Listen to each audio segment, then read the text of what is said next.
Safety is bullshit. We'll never feel safe enough to live our truth. And yet, if we truly want to help move the conscious collective forward, we must live our truth despite feeling unsafe. Join me and my dear shamanic soul sister, Briana, for a conversation that dives deep beyond the paradigms of our current monarchy to uncover the reasons why we experience anxiety when we want to share a truth. In this episode, you'll get a history lesson that will help you understand why we experience fear when we want to speak our truth, how your individual wounds are impacting our collective wound, the difference between feeling safe and feeling secure, and why living in your truth is the greatest contribution to our collective. Briana Lynn loves the human heart. She believes that within each of us, we possess all that we need. Her work as a soul coach is to support access to this infinite source. She coaches, teaches, and lives the top ancient technologies and transformational journeys to get humans free of what has been slowing them down, standing in their way, and sabotaging their life experience. She earned her NLP Master's Practitioner and began Whole Life NLP in 2010. She integrates this with her Master's in Peace Education from the United Nations University for Peace. This, along with her 13 years of adventures and study in Latin America, serve as the foundation of her soul purpose: inner peace for world peace. NLP, family constellations, meditation, soulful movement, and sacred ceremony of various traditions are the tools that she weaves into her in-person and online courses, one-on-one sacred initiation work, and guided journeys around the world. Briana found the convergence of her love for academia and esoterica in the deep study of ancient healing, celebration, and rites of passage ceremonies. While she has sat with, researched, and prayed with earth traditions spanning Latin and North America, the deepest dive into this resurgence of today's ceremonialists comes from her own relationship with nature and spirit. She weaves this into her retribing movement, our return together as a community in an intentional and sacred way.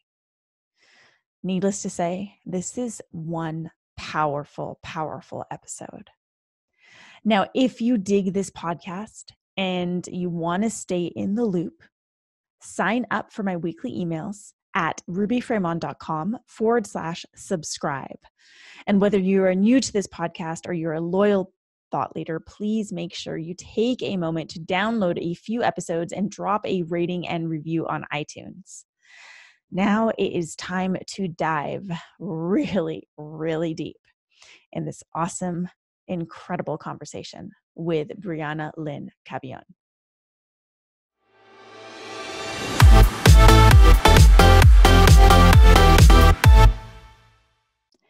Hey, thought leaders, I am back and I have an incredible, incredible guest today. She is a dear, dear soul sister of mine, a teacher of mine, a beautiful woman, warrior, witch, amazing mind and incredible soul. And I'm just so, so grateful to have her share her wisdom with you all today.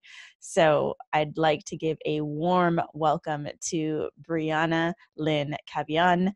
Thank you so much for being here, Bri. I love you, and I'm really excited to see where our conversation goes today. I love you too, Ruby. Thank you for inviting me. It was a big honor to get the invite, and I'm excited to see where this wants to go too. One of the things that I honor you for is I want to say unapologetic, but it's so much more than that. It's like a deep reverence to who you are. Like, you really truly show up in a way where you honor your truth, where you honor your voice, where you honor your magic and your gifts. And I think that this is so rare to find in a woman, especially one who is out there leading.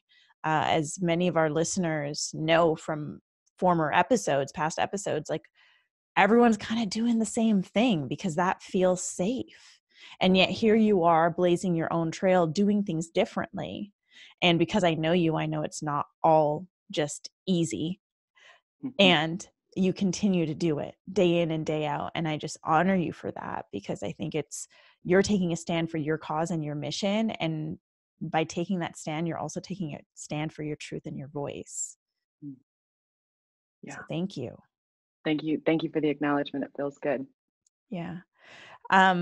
What is it that, I mean, part of me wants to say, how did you get to that place? And the other part of me is like, who really cares? Like, we're in it now. And I know that there's a lot of listeners that are really yearning to speak their truth, to really connect to their truth, to connect to their voice. And just before we hit record, you were giving me some historical information that I didn't even know. And ancestral wounding is a real thing. Collective wounding is a real thing. And I think now, as a collective, we're starting to realize this, because we're seeing the impact that it has, because everyone's into personal and spiritual growth now. And we reach these sticky areas where we have something come to the surface and you're like, but this doesn't feel like mine. And you have trouble navigating that. And so I would love for you to share a little bit on what you were sharing with me just before we hit record about why you feel it's so hard for us women to share our truth and to share our voice and to share our magic. Yeah. Thank you. I came to a point in my personal practice. I'm a shamanic mentor and soul coach, and that's a title that I've developed and unraveled over time. But when I started this work, my personal development work, my spiritual awakening about 13 years ago, I was having a really difficult time coming out of the broom closet, if you will. Yeah. But really just getting in touch with my magic. I was, raised in a very traditional Christian farming culture, and did not have a lot of encouragement or space to explore my spirit or who I am outside of the paradigm that I was growing up in. And so in my personal development work, I came across a body of work called Family Constellations, working with that ancestry. What is it that we've inherited, not just physically, but emotionally and psycho-spiritually from our ancestors? And the conversation is starting to increase in the United States around people of color and the soul of separation that still exists here. Definitely. Between people of color and people of the majority race here of white people. And within that conversation, there's not really like, okay, so where did this begin? Like, where did the separation begin? Not just in the races, but this idea that we as humanity could treat people in any way, whether it was slavery or segregation or now just lack of opportunities. And the socioeconomic strata that's still happening because of our differences. And so in this family constellations work, I was asking about this strata and the hatred and the confusion amongst races and amongst genders and amongst socioeconomic statuses. And I was also asking for my personal voice. Like, why is it so hard for me to share my magic? Why is it so hard for me to step forward and say, yes, I'm a leader. Yes, I believe in spirit. Yes, I believe we can talk to angels. Yes, I know that crystals are powerful. Yes, I know the earth talks to me. Yes, I talk to spirits. Like, how to actually stand in that without feeling like someone was going to murder me. Literally, the sensation that came over my body was that I was going to be suffocated, and my throat literally would start to close up, and it felt like I had something very tight around my neck. So in a process called Family Constellations, which is a meditative / mediumship practice, I tapped into the lineage of witches that run through my family bloodline. And once I discovered that there were even witches in my family, I started doing some research. And it's her story as much as it is his story. There were 9 million women murdered between 1100 AD and 1700 AD. Wow. Eastern and Western Europe. Yeah. And it was specifically created by the centralized, well, eventually turning into multiple countries, but the Roman Empire turned into the Catholic Church. And in order to gain power and prestige over people's minds and hearts, they had to create an enemy. The best way to rally anyone, Trump's doing an amazing job at this, by the way. is to identify an enemy that everyone can hate. People Yes. rally around hate as almost more than anything else, at least the way that we're being expressed as human beings right now. So the Catholic Church identified an enemy, and that was the indigenous people of Europe, the Celts. And just like Native Americans, the Celts were identified by another called the Celts. And actually, there were over 650 different indigenous native tribes to Eastern and Western Europe, with all of their own languages, all of their own cultures, all of their own traditions. And the majority of those who were leading the spiritual center of these indigenous cultures were women. And specifically within the Druid culture, they were called the Bandrui, or the high priestesses. And the women were the keepers of life and death. They were the ones who did all the birthing rituals. They were the midwives. They were the keepers of death. They were the one who did all the death rituals. They knew the herbs. They knew the plants. They knew how to take care of the sick.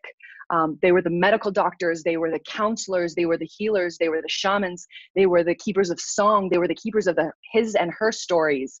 They were the oral traditional keepers. They had schools. They had trainings. They had rituals. And once they were identified as the spiritual leaders of their communities, they were murdered. They were killed. And the Celtic extermination wiped out many of these women. But as Western Europe started to develop and countries started to develop, they were still noticing that there were many women practicing herbal medicine. They were still practicing traditional songs, the use of the drum and the rattle, in order to journey shamanically. And the difficult thing about being an oligarchy or an empire is if people can travel shamanically, if people can go and see their infinite self, it's very hard to keep them enslaved. Right. It's a threat. It's a threat to their society. Yeah. It's a threat to their society. A threat to our current society is anyone who can see that we are all connected. Because our current society runs on strata, money, race, gender. Any of these strata is what keeps people separated. And when people are separated and the populace can't unite, there can still be a hierarchical rule where a small amount of people are receiving the majority of the resources. So what was established in Western and Eastern Europe in the early 1100s was an identification of women as a dangerous threat when they have connection to the infinite source. And the word that came forward around that time was witch. This was not a word that women claimed. This was not something women wanted to be. It was the word identified by the Catholic Church to identify women who were wise medicine women, essentially, and in order to be tortured and killed. There's no known cases of a woman who was accused of being a witch who was then let free, unless she was able to accuse and then find guilty 2 or more other witches. So the whole sister wound is very, I feel, birthed from this era, because it was pitting women against women, or even pitting families against families. You know, someone would threaten that the whole family was practicing witchcraft unless they could identify the witch within their family. So fathers and mothers turning into daughters, sisters turning into other sisters, sisters turning into their mothers. It's throwing the label around, and we see that happening nowadays too. It's like, let's create a label to identify these people that we see as a threat. And then let's create a description of what these people are and throw it out into the public space, and then allow the witch hunt to happen. And it's something that we're seeing even now as a society in a country like the United States of America. Like, we see it. And it's so interesting because we never learned this. Like, this is all new to me. Like, I didn't know that 9 million were murdered. 9 million is a significant number. And for us to fathom, like, the impact of that has to be real. You know, it's 9 million women who were murdered for being labeled a witch, and being labeled a witch for their way of being. That's really it. Like, we're going to throw this label on you because this is how you're being. And this doesn't fit this nice little container that we're creating that we want everyone to fit into. So for us to sit here now and say that that didn't have an impact on us, like, the impact is massive, and it makes so much sense how you're connecting it back to the sister wound. And it's massive because once the Celtic genocide happened, that's when colonization began. Like once Europe was established, it was like, all right, all the indigenous people are gone here. We have rule of the resources here. Let's go out to get resource, right? Let's go out to get whatever natural resource or free labor. And so it was almost like a practice round, eliminating the indigenous peoples of Europe and eliminating a huge populace of the females in Europe was a practice round for the numbing, I would say, the numbing of what was considered humane. Once you identify someone as not human, the ability to torture and kill them is a lot higher. Once you identify someone as outside of what we consider to be normal human morality, those people don't have the same morals as us. Those people don't have the same humanity as us. Right.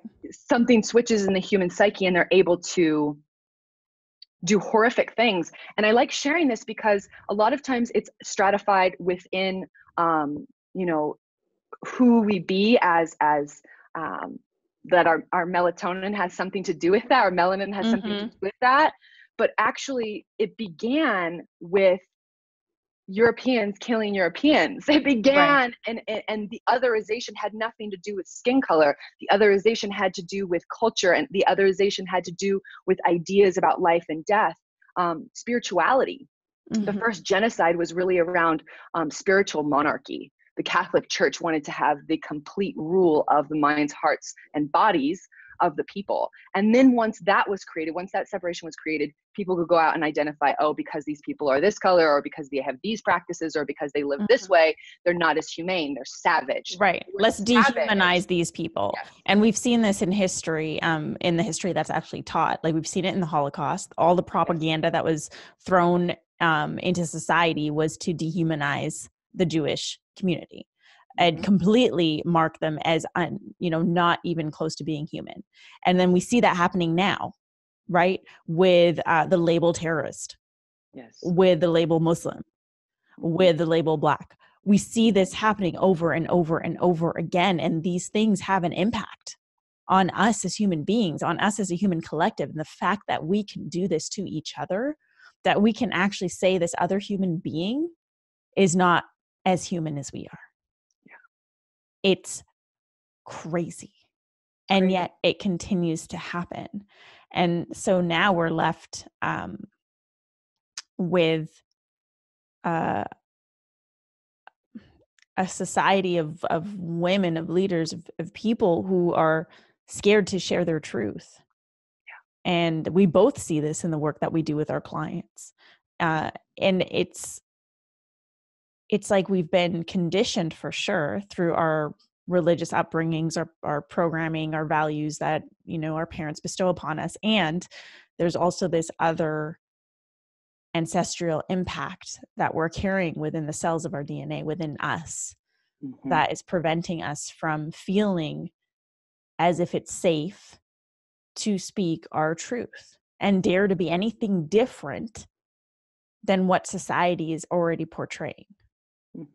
And if we go into, bring it into the digital age, digital social media, it's like if you try and do anything that makes you stand out, that's a threat. That's a threat to your belonging, your basic human need of belonging, your basic human need of being loved. And so we see people manipulating the way that they're being seen online. Oh, yeah. Manipulating the way that they're showing, they're only showing parts of their lives. They're diluting their potency. They're not sharing their true opinions or not speaking up for their true causes for fear of judgment, for fear of not being accepted, for fear of being shunned, being hated. And this is also, I believe, and I feel like you believe this too, what is making us as a society sick, like unhealthy, unhappy, depressed, anxious. I mean, what else?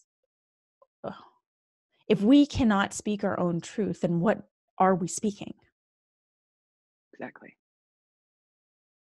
And so where do we go from here?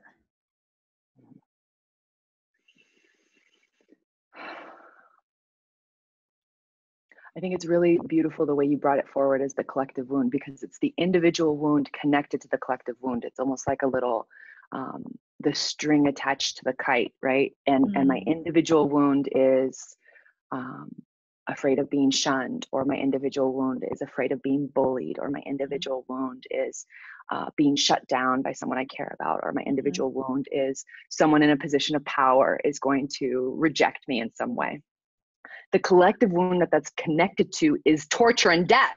Right. Right. So anytime that we, especially as female leaders, activate that individual wound and that anxiety of sharing ourselves, it's like we tap into the Akashic record of what it has meant for the past 10 generations of women who could have been accused and tried and killed as a witch. I mean, in the United States, the last laws about witches were eliminated in the 1950s. Wow. Like, there's still a huge resonance for this energy in this country. I mean, we had witch trials here in Salem in the 1800s. And so it's not like it's out of this world. It's not like it was long ago and far away. And I want to be really clear, the time of the burning times and the time of the Celtic genocide, and I want to be really clear, the 9 million women are not connected to the genocide. That's not connected to the millions of other people who were murdered right. in these cultures before that time. So I'm not going there. That's a little bit more history than I want to get into today. But what that imprinted in human psyche was that the ability to completely eliminate Indigenous peoples gave a sense of power, gave resource to, at the time, what the monarchy was deeply connected to, which was the Catholic Church. And that shows up in different ways. It's showing up more as a corporate structure now, but a body of people who want to rule others as slaves. I want to be super clear. This wasn't about God. This wasn't about religion. This wasn't about ideas. This was about a group of people who wanted to have a cheap labor force and access to natural resources. It's a socioeconomic and spiritual conversation. Right. So when I, as an individual, activate that part of myself that's anxious, or I'm about to post something that's vulnerable, or I'm about to share, a program that I'm really connected to, something that I deeply, deeply care about, that individual wound can tap into the Akashic records and feel, and I can start to feel not only my connection to the DNA lineage through that witch line in Europe, but all the women and all the earth peoples over the past 1,000 years that have been completely eliminated off the planet because they didn't fit into the slave and thought process that the current monarchy wanted to create, right? I don't fit into that. I don't fit in as a good slave. I'm not a good slave.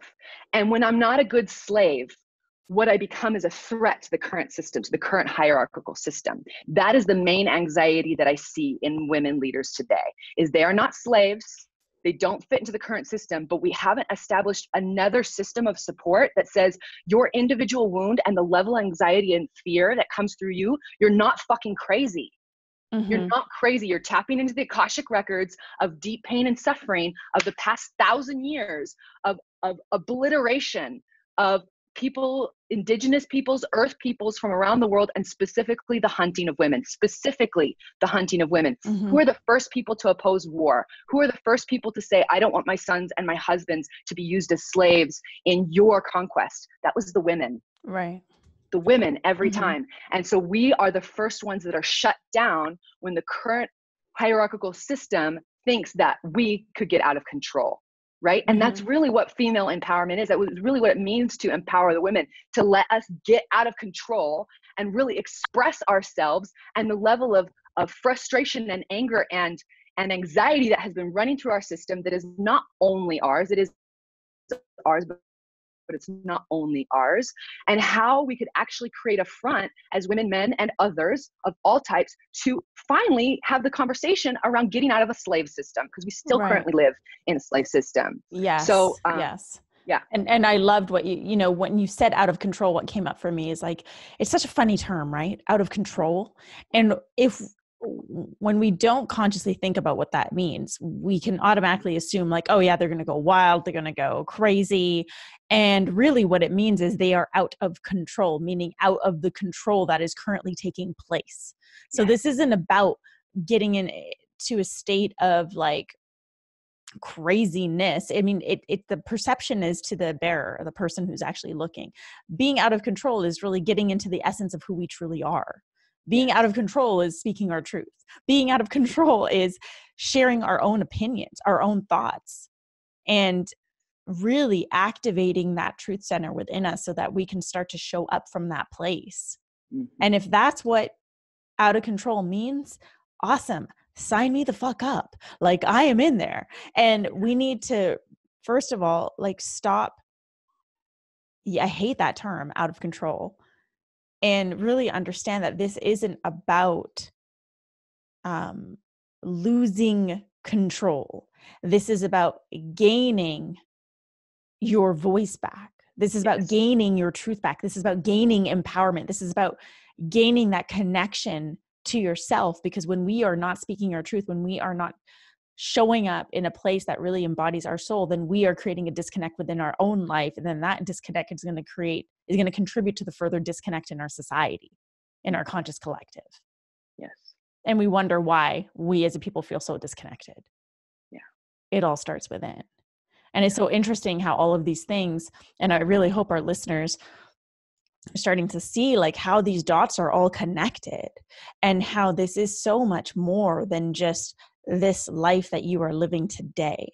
It is generations upon generations upon generations of wounding that we as humanity have yet to really create a resolution to, which is why we continue to repeat it in different ways, and why it's still contributing to this feeling of being unsafe. Because I think that that's, with a lot of my female clients, that's the one thing they really want, is to feel safe. I know that that's something that I've always wanted, is to feel safe. I want to feel safe enough to speak my truth. I want to feel safe enough to just show up as I am. I want to feel safe enough to stand on stage and speak about whatever the fuck I want to speak about. That's aligned with my cause, aligned with what I believe in, aligned with my vision. Mm-hmm. I want to feel safe. And we get to start creating that safety within ourselves now. Mm-hmm.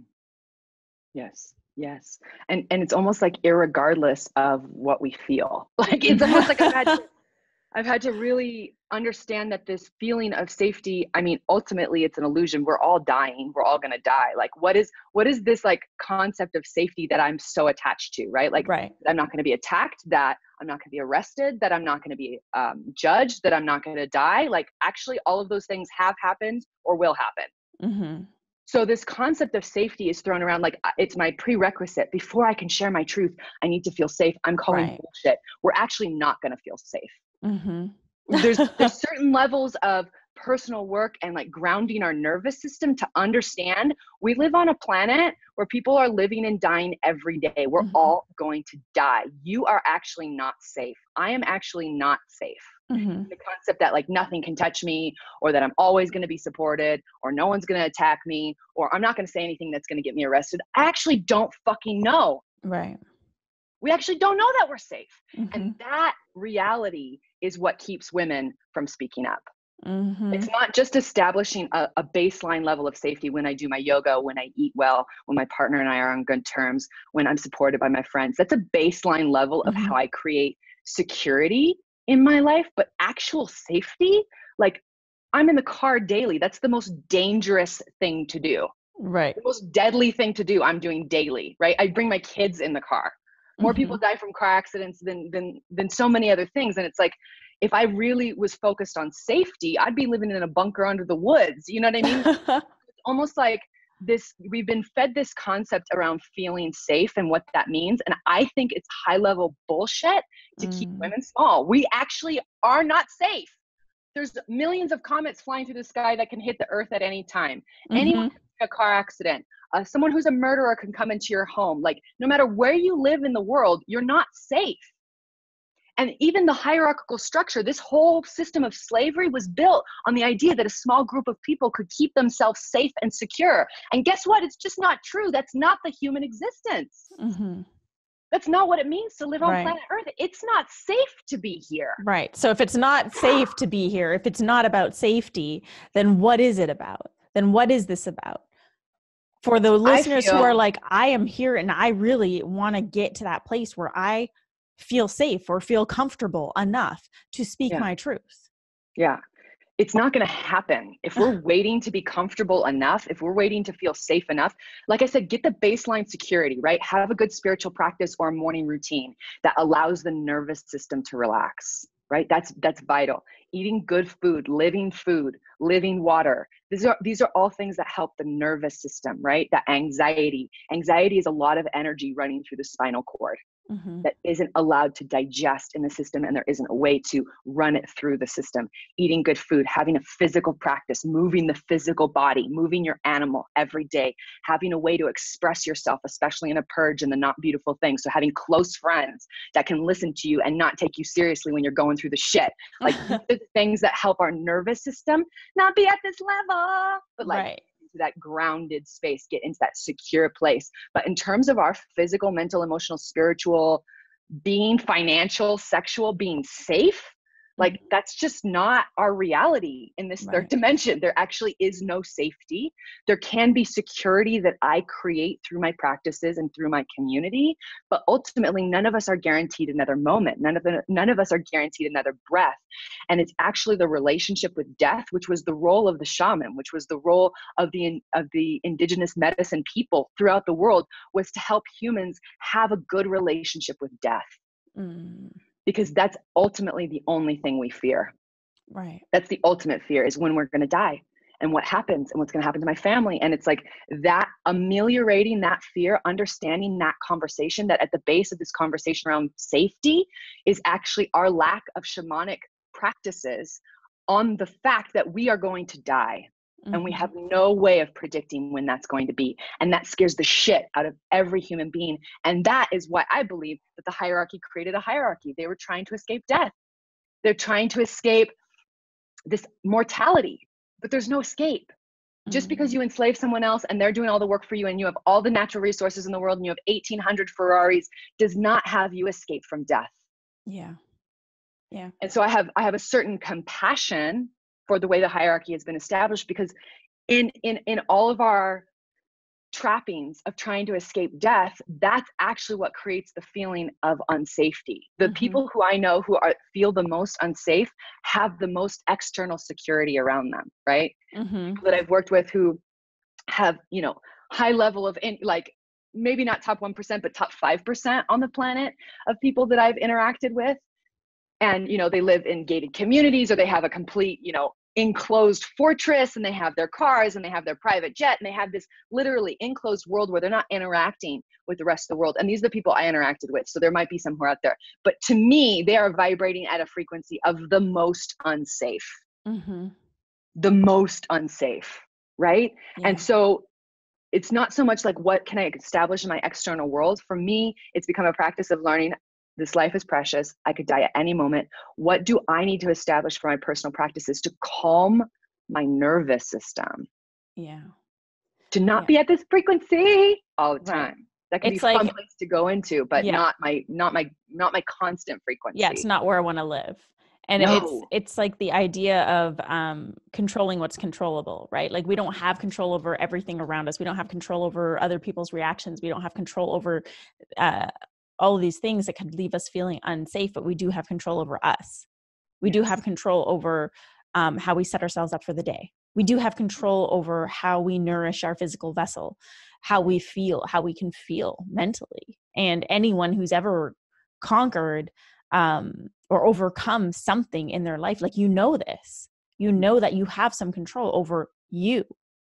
We don't have that control over other things. And so I'm going to take back my statement earlier about like we have to create that safety within ourselves. It's like creating that security, safety versus security, and doing it anyways, speaking up anyways, sharing your truth anyways, showing up in all your magic and woo-woo and spirituality, glory and your shamanism, whatever it is, doing that anyways, just being you anyways, despite what is out there and what is around you. And I can attest to this because it's not like I am not met with adversity.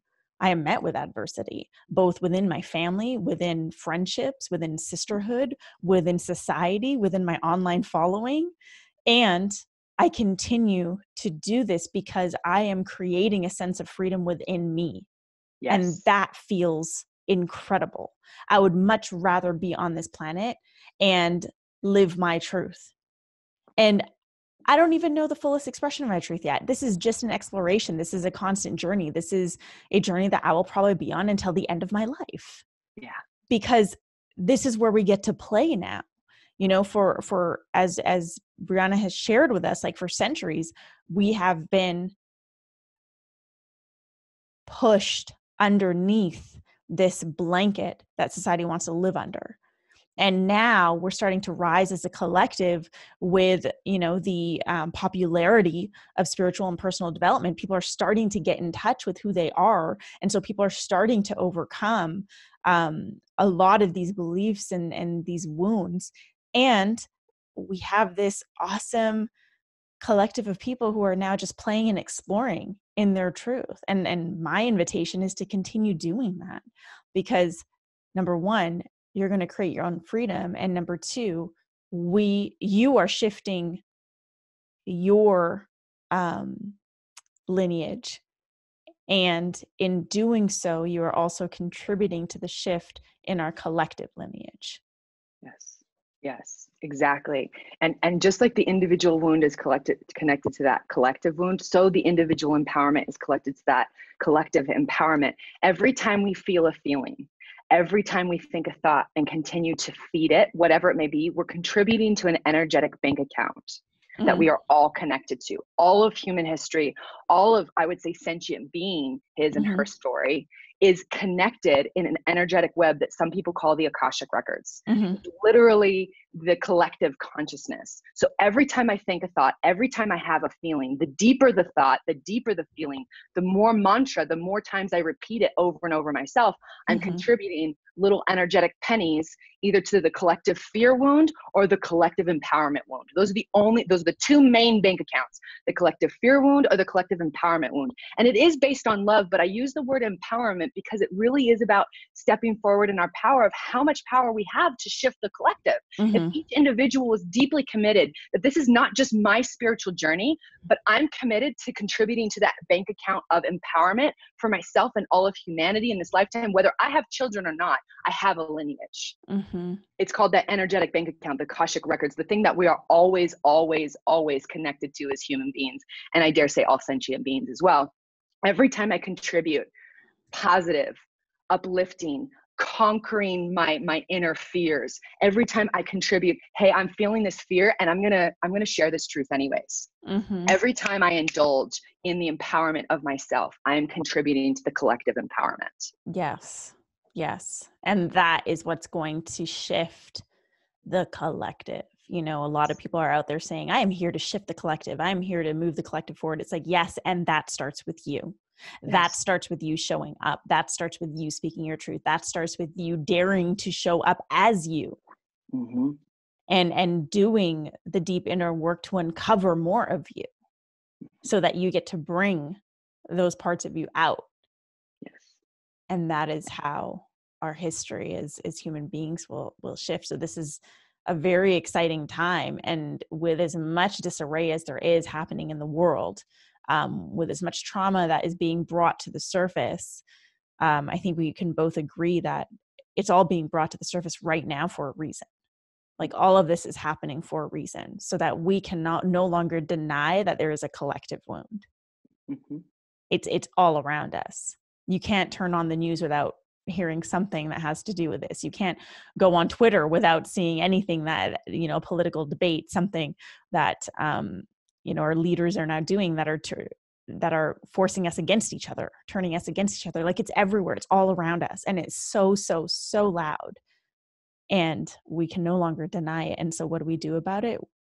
We can start to shift it. And that begins with us. And that begins with rising up and using our voices and daring to dive deep beneath these wounds to uncover the pieces of us that have been repressed or that we've repressed, so that we can bring this to the surface. Truly. And I really appreciate the way that you bring it back to the individual, because that's really where it starts and ends. Like, what am I contributing energetically in my day-to-day? This concept or this conversation that I've heard of, like, I'm here to shift the collective. And it's like, great. How are you living on your edge? Like, what are you contributing to that energetic bank account, right? Like every day, am I living on my edge? Am I looking at my fears? Am I leaning into that feeling of unsafety and doing it anyway? Because that is actually the best way to contribute to the collective, because it's only in the conversation of that space that's right on my edge that we can actually have the difficult conversation. So it's like right now, be in the practice of leaning into your edge personally, whether it's making amends with a family member, or finally launching your business, or stepping away from a relationship that's abusive. Whatever that edge is, that is the greatest contribution to the collective, to live deeply in your truth. It doesn't mean that you run for coach president of the United States and you're leading everyone with a torch. That's the old idea of hierarchy, that one person is going to be the leader and we're all going to find them. What's happening now is like cells that are starting to form of a zygote, and they're coming together to create tissue. And there's this popping and awakening happening on the planet, and then we're coming together as collectives, because the only thing that's going to shift the hierarchical structure of slavery is a lateral conversation around our equality. But if we try to pin that the leaders are this, or that the leaders look like this, that is still the hierarchical structure. If someone believes that they are going to be the one to make the shift, they are still in the hierarchical structure of slavery. I am not the one to make the shift. We are creating the shift, and I contribute by being on my personal edge of anything that I'm avoiding out of needing to be safe. This is the thing this is why the word safety I'm just so with, because I see more people use it as a tool of avoidance. Definitely. From leaning into their edge than actually showing up and taking responsibility for our life. Is it our fault that we have the collective wound? No, but it is our responsibility to address it by activating our personal ability to lean into our edges in the places that we avoid because we think they're unsafe. That is power. And it's so interesting when we lay it all out on the table like this, to actually examine it and look at it and see the truth of what's actually happening, both within us as individuals and in our collective.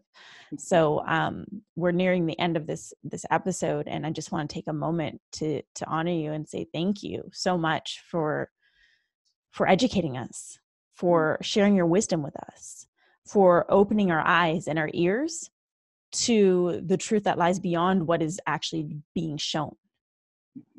And now, to all our listeners, you get to start seeing life from this lens without the veil.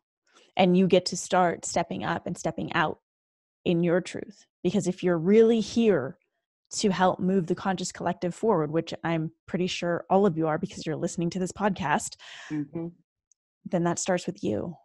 That starts with you working through your wounds, both from this lifetime and from your lineage and from our lineage as a collective. So thank you, Briana. Thank you so much for just being here, for being present, for sharing your presence. Thank you. My pleasure. It's been a lovely conversation, and I'm excited to empower people to not think about safety. It's not safe. That's the whole point. Yes. Why don't you tell our listeners how they can get more of you online, and then I'll be sure to have those links in the show notes. Sweet. So my website is wholelifenlp.com, but the way to get a hold of me, all my handles are at wholelifewitch, and reclaiming that word to empower ourselves to understand that it's not safe to be who we are, and that's okay. Yes, I love that. So thank you, Briana. Thank you to our listeners for being with us today, for being us on today's Thought Leader, where we are challenging you to rise up, speak up, and create a movement. If you loved this episode with me and Briana, please be sure to drop a rating and review on iTunes and share it with a friend. And in addition to that, reach out to us on social media. My handle is at I am Ruby. Briana's is at Whole Life Witch. Reach out to us on social media and let us know that you listened to this. Let us know what you thought of it. Share your biggest insights. We would absolutely love to hear from you. And that's it for today's episode. I will see you all back here on Thursday for a brand new episode of today's Thought Leader.